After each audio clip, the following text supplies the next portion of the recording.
Well, hello, prostate cancer battlers and golfers. I start today's episode of Nubeqa and Golf 8.1 having completed another round at Flushing Meadows, pitch and putt. Okay, and today I played using a golf app that I saw used in a tournament. I'm pretty sure it was a good tournament, but they used an app called Golf Pad. Let me see if I can bring it on my phone. That's it right there. Little golf ball right there. Let me bring it into the center of my screen. There we go. All right. So I hit on that, and we get this screen. And I logged in for the first time. I just hit start. Well, I was required. Now it won't really start now because I'm not at the golf course. But when I was at the golf course, it brought up Flushing Meadows, plop, just like that. So we'll go back, and for this we'll go to the playing history, and it says, here we go. I guess I could have shot this on my webcam, or maybe I might try that one day. But Flushing Meadows, my score today was 70. And oh my goodness, my handicap is now 20. Well, it's 20 for today. It's 20 over par. My average putts were 2.4. My greens in regulation. Now, they're taking all my ones as greens in regulation. That's not right. Because if I'm a little bit off the green, I'm gonna putt, and if I'm too far off the green to feel that I can chip comfortably, I'm going to putt. So that's not good. But the way they keep your statistics, they keep your game is the way I score. It doesn't show up on the scorecard that bad, but they the hole comes up, and for that hole you have putts or shots. Anything that's not a putt is a shot. And you put short shots first, putt, and that total goes into your the scorecard.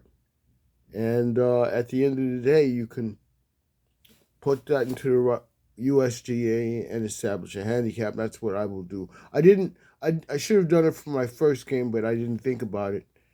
And this is my third game of the year, so okay. Um,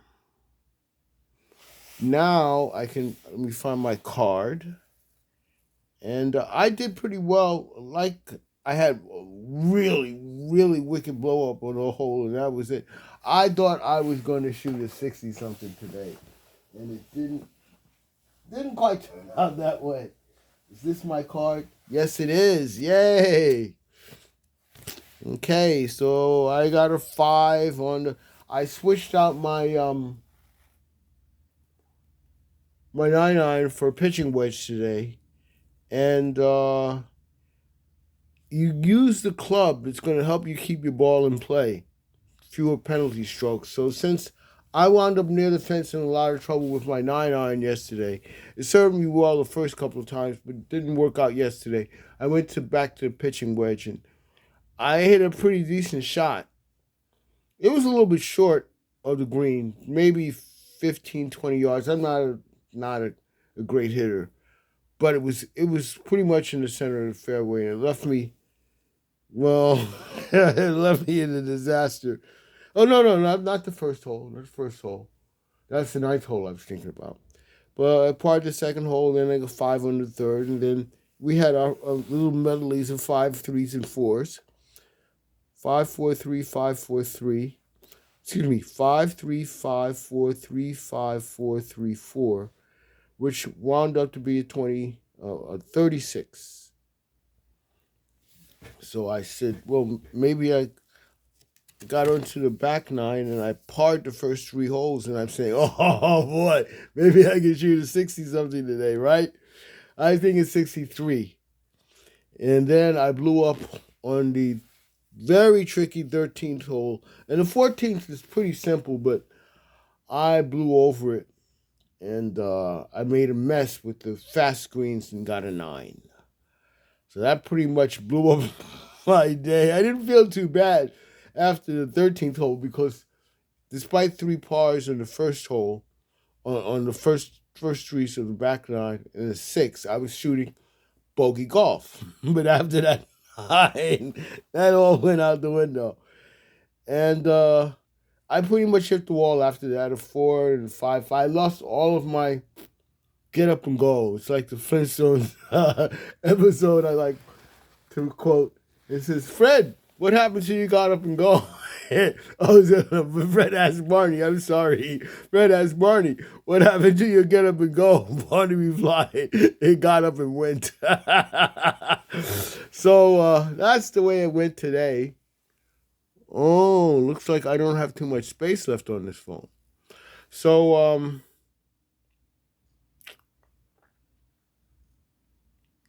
again, today's big key was speed control. I blew up on 14 because I was hitting pretty decent shots. I had a couple of greens in regulation on 11 and 12. And then when I messed up on 13, 13's real tricky. 13's on a wicked hill. And anyway, they said that pin, it's going to be tough.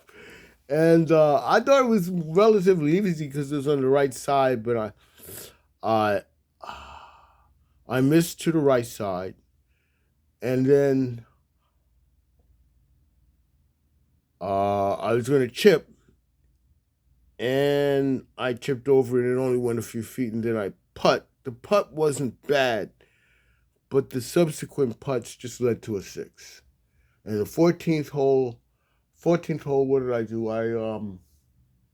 I topped it, and there's a big hill behind the 14th, so it was like nearly on the 15th green. So my chip, I wanted to practice chipping before I got there, but I felt a little bit late and rushed, so I didn't practice chipping like I did the day the golf course was closed. And I think that's the reason why I played well those first 2 days, the first day of last year. This year is because I practiced chipping all day instead of playing golf because the course was closed. And I had control over my shorter game, but today it wasn't here. I got just putting a few balls in the air, but once I topped one, I made that major mistake. It was I only had 4 holes to go after that, but it was, I was hoping to clean it up and maybe just get a 30 something, and it didn't turn out that way. I went 6 shots over par. Then 15, I was just off the green, and I wound up 3 putting. And 16th. What was 16? Where was I on the 16th? Yeah, I wound up 3 putting both 16 and 17. That means I was off the green the first time and chipped badly. And I always putt for par. So if I'm like 15 feet off the green, after a bad chip, and it's my third shot, I'm going to putt because that's the Jimmy Tropicana thing. You want to putt for par, and I wanted to reduce the amount of error that I can make, and that didn't actually help a lot in putts because these greens were really zippy. I thought they were 11. Now I'm going to say they're 11 and a half, and I don't have a zip meter there. I did par the 18th. I didn't put it on my card. It's in the golf app. It's in the golf app, but it's not here. So I wound up with a 74.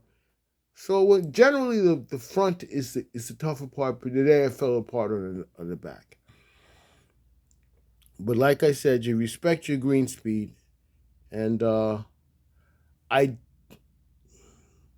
I had some people. I let a few people play through, and there was a group behind me starting the back 9. And when we got off at 10, I told them they could. They were right on my heels, and I told them they could pass me at 13. And I parred 3 in a row. By the time I got to 13, they were a lot further back. So I kept playing, and I didn't get the rest that I probably should have taken, and I did not slow down between shots, as I said.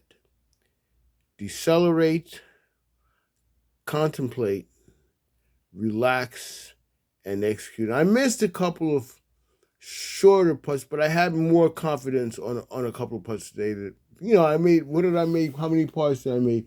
I made 4 pars on the back, and 1, 2, 3 pars on the front. So I made 7 pars. That's okay. It's just the disasters that I made out of mistakes that made my round less attractive. So just remember, you have to decelerate. Your brain will tell you otherwise. But you have to remember, when you don't get anything, get a shot that you, I should say, put it this way. When you are disappointed by a result, you have to not let your body speed up the game. It's not baseball where you have a pitcher's clock. You just contemplate, slow down. Think about what you have to do. That's contemplate. Relax, right? That's because you've got your whole shot made out, and then you execute and pray. I met the guy I played with a couple of days ago. Mark said to pray. So we'll add that. And I'm coming up on my limit, which is like 15 minutes. So we'll wrap up here. It's a beautiful day today. A little bit smoother tomorrow, and we hope to get into the 60s. Everybody take care and play more golf. The more golf you play, in running, they say more miles make a better runner. And in golf, the more rounds, the more holes you play, the more you practice, you'll get there if you use discipline. Everybody take care. Hope to see you soon tomorrow.